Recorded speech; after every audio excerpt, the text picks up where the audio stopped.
आज इस वीडियो के माध्यम से एक चीज़ मैं क्लियर करना चाहूँगी। पहले बता देती हूँ कि मेरा इंटेंशन किसी पर्टिकुलर किसी एक महिला या एक औरत या किसी को पॉइंट करने का मेरा इंटेंशन नहीं है। जो वजह है उसको मैं समझाना चाहती हूँ, तो प्लीज़ एंड तक बने रहें और जो मेरा पॉइंट ऑफ व्यू है उसको प्लीज़ समझने की कोशिश करें। आज के परिवारों के अंदर जितनी भी बुजुर्ग महिलाएं हैं, अगर वो चाहें तो घर में होने वाली प्रताड़ना को रोक सकती हैं। ये बिल्कुल एक सत्य है, एक फैक्ट है कि आज भी घर के अंदर महिलाओं की, बुजुर्ग महिलाओं की चलती है और उनका कहना माना जाता है।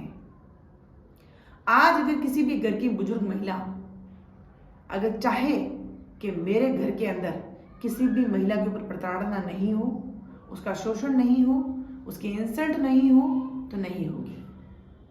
ये बिल्कुल सच है।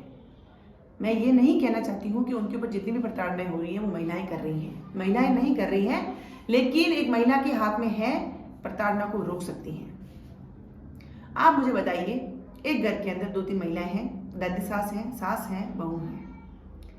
जो बहू है उसके अगर मान लो बच्चा नहीं हो रहा है, तो क्या आपको लगता है कि अगर उस घर की जो बुजुर्ग महिलाएं हैं वो अगर नहीं चाहे तो कोई भी घर का पुरुष उस औरत को बांझ कह सकता है?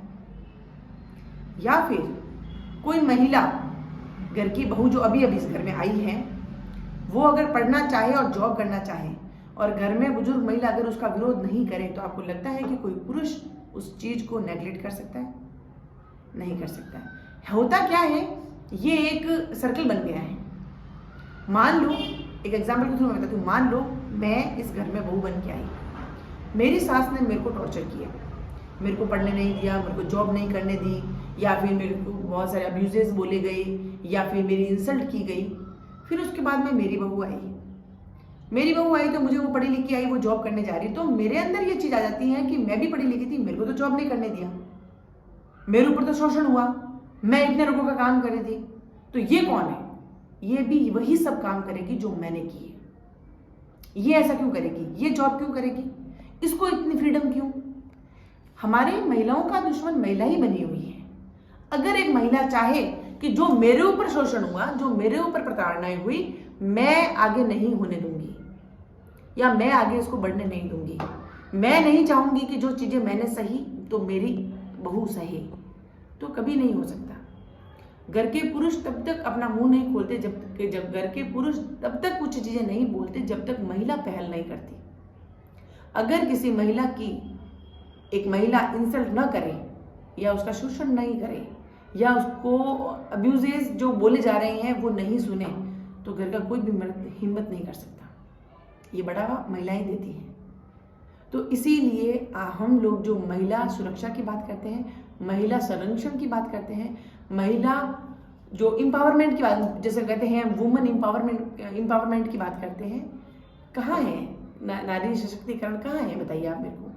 इसीलिए जो आपके साथ गलत हुआ उसको अगर आगे रोकना है तो आप पे खत्म करिए उसको। आप ये सब सोचिए, पॉइंट ऑफ व्यू को चेंज करिए। आप ये सोचिए कि जो मैं नहीं कर सकी वो मेरी बहू करेगी, और जो मेरे साथ हुआ वो मैं आगे नहीं करूंगी, तो बहुत सा सुधार हो सकता है। हर घर का एक सदस्य आगे 2 कदम आगे बढ़ सकता है। इसीलिए इस वीडियो के माध्यम से मैं उन सभी महिलाओं को, मुझे भी दुख है और इस सोच के दुख होता है जब बहुत सी महिलाएं अपनी स्टोरी बताती हैं तो रोना आता है, रोए खड़े हो जाते हैं कि किसी एक महिला का इतना कैसे शोषण हो सकता है, या कोई महिला इतनी कैसे प्रताड़ना कर सकती है। मानते हैं इस बात को, बिल्कुल इस चीज़ के लिए दर्द है, लेकिन ये चीज़ आगे नहीं बढ़े, इसके लिए मेरी गुजारिश है कि प्लीज़ आप तक खत्म करें। आपने जो सहा, आप ये सोचिए जो मैंने सहा वो आगे नहीं सहेगी। इस तरह से जुर्म खत्म होता रहेगा, प्रताड़नाएं खत्म हो जाएगी और महिला एक महिला के द्वारा ही आगे बढ़ जाएगी, और बहुत आगे नहीं, बहुत आगे बढ़ जाएगी। हर सास अगर बहू को आगे बढ़ाने लग गई तो न जाने ये समाज का जो महिलाओं का स्तर है बहुत आगे चला जाएगा। हमें किसी नेता की, हमें किसी गवर्नमेंट की, हमें किसी आरक्षण की जरूरत ही नहीं पड़ेगी। इसीलिए मैं चाहती हूँ कि घरों के अंदर अगर संरक्षण हो गया, घरों के अंदर भी महिलाओं की सुरक्षा अगर स्टार्ट हो जाती है, तो हमारा समाज बहुत आगे जा सकता है, नारी शक्ति बहुत आगे जा सकती है।